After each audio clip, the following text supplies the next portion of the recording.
Hello friends, good morning. सो update Cooper की health की।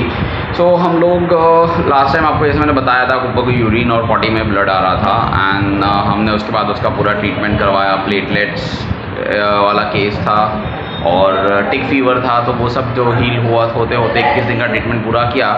तब तक सब कुछ सही चल रहा था। 22वें दिन सुबह में जब उसको वापस लेके निकला वॉक कराने, and again I saw urine में वापस से ब्लड था। फिर हम लोगों ने वापस डॉक्टर के यहाँ आए, चेकअप करवाया हमने, फिर सोनोग्राफी करवाई बेसिकली, क्योंकि आइडली होना नहीं चाहिए था। जिस हिसाब से प्लेटलेट्स इम्प्रूव्ड थे, मतलब इट वाज लाइक 185 175 प्लेटलेट्स पहुँच गए थे।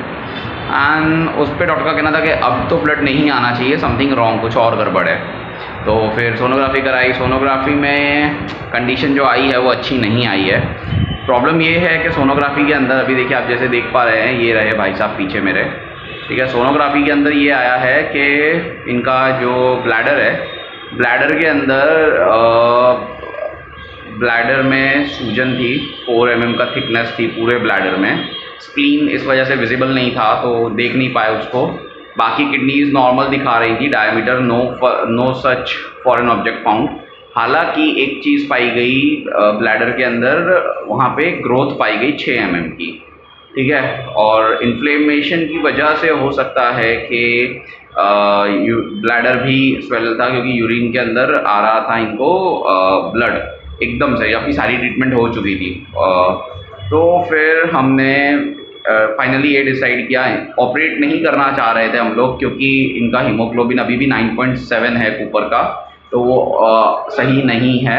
इट वाज 7 इंजेक्शंस दे दे के हम लोगों ने इसको इम्प्रूव किया, खाने में भी इम्प्रूव करने की कोशिश करी। कई बार आपको ऐसा लगता है कि सब ठीक हो रहा है, ठीक हो रहा है, और ठीक होते होते एकदम से डाउन हो जा रहा था। यही चल रहा है, बेचारा पिछले 3 महीने से इसी तरीके से परेशान है। तो हमने फिर क्या किया, हमने ये डिसाइड किया फाइनली डॉक्टर के साथ बहुत कंसल्टेशन करने के बाद में, कि हम इसका हम लोग अभी, ये भी हो सकता था, डॉक्टर का ये कहना था कि अगर इसको बहुत सारे वॉट्स हैं पूरी बॉडी पे, कई सारी जगहों पे वॉट्स है, ग्रोथ है, स्किन के है, तो डॉक्टर का कहना ये कहना था कि हो सकता है कि भाई आज हम इसको ऑपरेट कर दें। हालांकि इस पे तो मैं करूँगा नहीं, थोड़ा और हीमोग्लोबिन इम्प्रूव हो फिर मैं करूँ, लेकिन जो कई सिचुएशन, पहले टिक फीवर था, फिर उसके बाद में यूरिन पॉटी में भी ब्लड रुक नहीं रहा था, खाना भी सही नहीं कर रहा था, खाता था नहीं खाता था। तो ये सबको देखते हुए डॉक्टर ने ये सजेस्ट किया कि भाई आप एक काम करते हैं, अपन को ये हो सकता है कि आज हम ऑपरेट कर लें और ये ग्रोथ अभी जो है हम निकाल दें, बट ये भी तो हो सकता है कल को वापस दूसरी ग्रोथ आ जाए, फिर क्या करेंगे, और कहाँ कहाँ ग्रोथ आ रही है नहीं पता।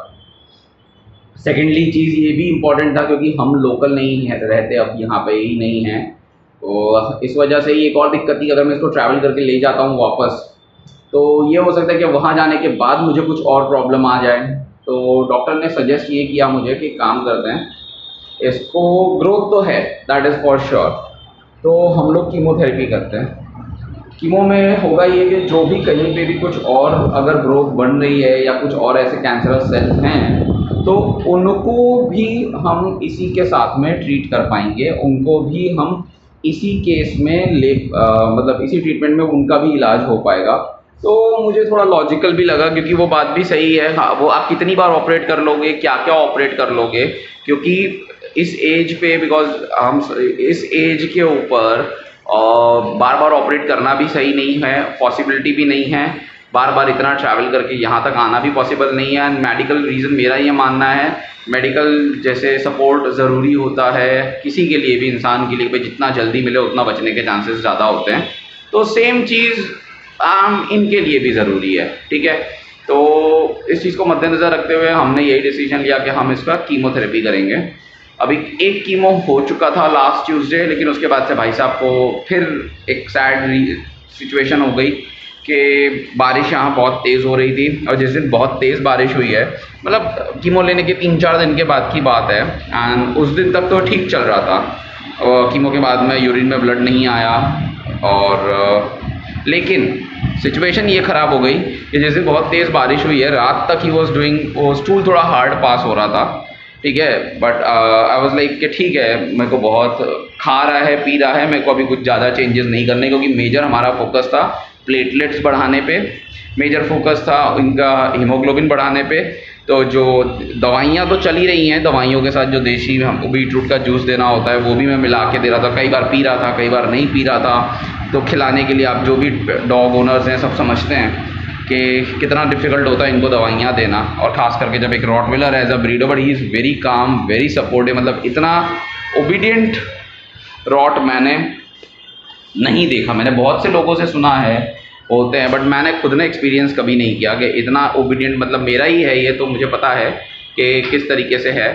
तो मतलब ही सपोर्टिंग, बट आपसे कोई भी समझो ना, कोई बंदा पिछले 2.5 महीने से यही सब बीमारियों से गुजर रहा है, हर बार दवाइयाँ, तो वो परेशान हो गया था वो भी। तो मेरा ये कहना था कि आज हम लोग फिर इसे संडे को इसको वापस से ब्लीडिंग शुरू हो गई। ब्लीडिंग शुरू होने पे ब्लीडिंग यानी लूज मोशन के साथ ब्लीडिंग पॉटी के अंदर, which was again unexpected all of a sudden. Morning evening में हल्का हल्का स्टूल आया लूज।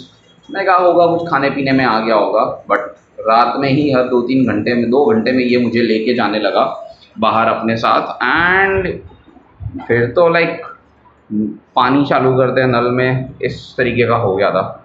तुरंत दवाइयाँ तो थी मेरे पास, मैं रखता ही हूँ सारी। तो डॉक्टर को कॉल किया, डॉक्टर से बात किया, डॉक्टर ने मुझे वही दवाइयाँ सजेस्ट बोली, वही दो जो है आपके पास अगर ये वाली। तो मैं वो वाली दवाइयाँ देना शुरू किया। दवाइयाँ देने के बाद अब नया सियापा, इन्होंने खाना बंद कर दिया, क्योंकि खाने में वो दवा की स्मेल आ रही है। हर तरीके से खिला के देख लिया, जो भी दे सकता था, जो भी ये खा सकते थे अब तक खाते हैं इतने सालों में सब, लेकिन फिर इन्होंने दवाइयाँ बंद कर दी खाना। फिर यही हो रहा है, सुबह की दवा शाम खा रहे हैं, शाम की दवा रात को 2 बजे 3 बजे खा रहे हैं, यही चल रहा है। इसके साथ आज अगर मैं आपसे बात करूं तो जैसे जैसे करते हुए अभी इनका कीमो का सेकंड डोज का टाइम आ गया। आइडली वो suppose to come here on Monday for second dose, लेकिन क्योंकि इनको लूज मोशन हो गए थे संडे को भयंकर वाले, तो मैंने नहीं करवाया। उस दिन मना किया, सोचा नेक्स्ट डे करवाएंगे। नेक्स्ट डे भी अपनी दवाइयाँ टाइम पे नहीं खाई, पूरी दवाइयाँ स्किप हो गई 2 टाइम की, मॉर्निंग इवनिंग, जो कि बहुत ज़रूरी है इस समय। उसके बाद ये हुआ कि फिर कल मैं लेके गया शाम को डॉक्टर के पास कीमो कराने के लिए, लेकिन भाई साहब फिर भाई साहब जो है गुस्सा हो गए। जैसे अभी गुस्सा आ रहे हैं, ठीक है, अभी गुस्साया जा रहा है। क्यों? क्योंकि इनका टेम्परेचर चेक हो रहा है, ठीक है। टेम्परेचर चेक होने की वजह से अब गुस्सा आ रहा है इनको। हाँ, ये देखो तुम्हारी ही बात हो रही है ना। गुड बॉय, देखो खुशी से पूंछ हिल रही है। अरे वाह, आप सेलिब्रिटी हैं ऊपर। तो फिर अब आज लेके आए, आज दवा नहीं दी सुबह मैंने इसे, यूँ ही लेके आया हूँ। खाना खिलाया है, थोड़ा बहुत खिलाया है ज़रूर, क्योंकि आज सेकेंड कीमो है। होपिंग कि अभी ये जो इशू है मेजर वो ख़त्म हो धीरे धीरे करके, सो दैट हमारी भी लाइफ बैक टू नॉर्मल हो सके। आई डोंट नो वेदर आपको मेरा फेस पे स्वेलिंग दिख रही है कि नहीं। आज पिछले कितने महीनों में मैं कल फर्स्ट टाइम सोया हूँ, और वो भी ऐसा सोया हूँ ना जो मुझे खुद को नहीं पता।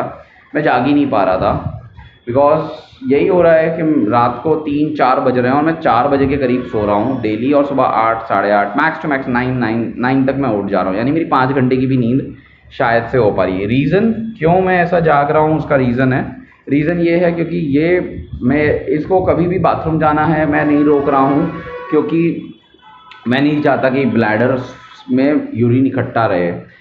पानी खूब पी रहा है, दैट इज़ ज़रूरी है, तो पानी पिला रहा हूँ टाइम से। खाना खिला रहा हूँ हर 2 घंटे में, 3 घंटे में, जैसे जैसे वो मांग रहा है वैसे वैसे मैं उसको दे रहा हूँ। तो मुझे उसके लिए जागना ज़्यादा ज़रूरी है, क्योंकि यही वो टाइम है जब हमें उसका सबसे ज़्यादा ध्यान रखना है, उसकी एज की वजह से, ठीक है। सो आज हमारा सेकंड कीमो है। अभी मैं आपको दिखाता हूँ कि वो किस तरीके से होगा। थोड़ी देर में अभी डॉक्टर आएंगे and then we will be doing that. बस ये ठीक हो जाए, वही एक सबसे मेजर चीज़ है जिसकी वजह से हम लोग अभी यहाँ पे हैं। हेलो कुपर, हाय करो बेटू गुड्डू। ये देखिए, ये रहा हमारा भाई साहब। आइडली कुछ नहीं करते ये। अगर मज़ल आप लोग सोच रहे कि रॉटविलर है इसलिए मज़ल लगा है, नहीं, रॉटविलर इसलिए मज़ल नहीं लगा है। जस्ट इसलिए लगा है क्योंकि अभी इनको वो ड्रिप्स लगेंगी और तो जस्ट प्योर प्रिकॉशनरी बेसिस पे मैं लगाता हूँ, बाकी ही इज़ फुली ट्रेंड, कभी कुछ ऐसे किसी को कुछ नहीं करता, सो फ्रेंडली, बट हाँ ऑन अ प्रिकॉशनरी बेसिस लगा लेना ज़्यादा सही है। बॉटल जो इनको लगेगी, अभी तो पहले दूसरी बॉटल चढ़ा रहे हैं और ये रहे भाई साहब। उसके बाद में हम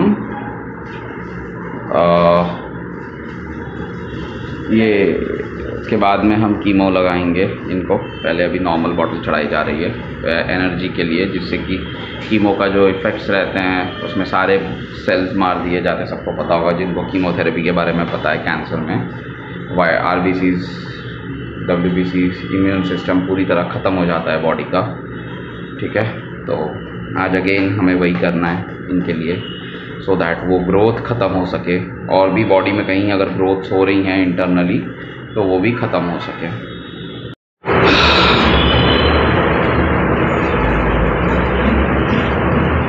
पीछे वाले पाँव में लगाएंगे। ओके, आ जा बेटा इधर, पाँव पकड़ना पड़ेगा ना, क्या आप उधर से